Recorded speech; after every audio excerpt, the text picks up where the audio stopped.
नाजरीन, आप देख रहे हैं हमारा यूट्यूब चैनल आगमऊ। मैं हूं नौशाद अंसारी। अस्सलाम वालेकुम। घोसी कस्बा के करीमुद्दीन पुरवाका मदरसा मोहम्मदिया के सामने इतवार की सुबह 11 बजे एसडीएम घोसी निरंकार सिंह की क़यादत में मालियाती टीम, नगर पंचायत और कोतवाल नीरज पाठक ने अपने दलबल के साथ मौका पर पहुंचकर तालाब की ज़मीन से नाजायज़ कब्ज़ा हटवाने के लिए ज़बरदस्त बुलडोज़र चलवाया। गौरतलब है कि गुज़श्ता 20 जुलाई को मज़कूरा तालाब की ज़मीन का जायज़ा मालियाती टीम ने लिया था। इसी दौरान नाजायज़ कब्ज़ा को हटाने के लिए 1 हफ़्ता का मौका दिया गया था। नगर पंचायत की जानिब से लाउड स्पीकर के ज़रिए तालाब की ज़मीन के बारे में ऐलान भी किया गया।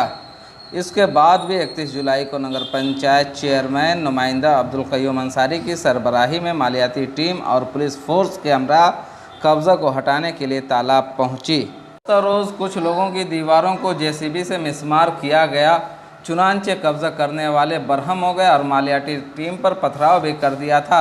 मामले को संजीदगी से लेते हुए इंतज़ामिया ने 7 नामज़द और 100 नामालूम अफराद के ख़िलाफ़ मुकदमा दर्ज किया और कुछ को गिरफ़्तार करके जेल भेज दिया, जिसके बाद कुछ लोगों ने जुमा और हफ्ता को रज़ाकाराना तौर पर अपने कब्ज़े को हटा दिया। इसी सिलसिले में इतवार की सुबह डिप्टी कलेक्टर घोसी निरंकार सिंह और एग्जीक्यूटिव अफसर विनीत कुमार की सरबराही में मज़कूरा तालाब पर गैरकानूनी तामीरात को ख़त्म करके काम की खुदाई शुरू कर दी। अफसरान ने बताया कि मज़कूरा तालाब की मिट्टी नगर पंचायत के सामने सब्ज़ी मंडी की ज़मीन पर डालकर बराबर की जाएगी। नीज़ तालाब की तज़ीनकारी का काम भी जल्द शुरू हो जाएगा।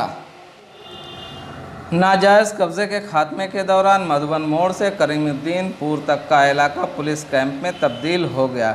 इस दौरान पीएसी फोर्स थाना हल्दलपुर, थाना कोपागंज, थाना मोहम्मदाबाद, दोहरी घाट और थाना मधुबन भी तैनात थी। घोसी से आग टीवी के लिए मुजफ्फरुल इस्लाम की रिपोर्ट।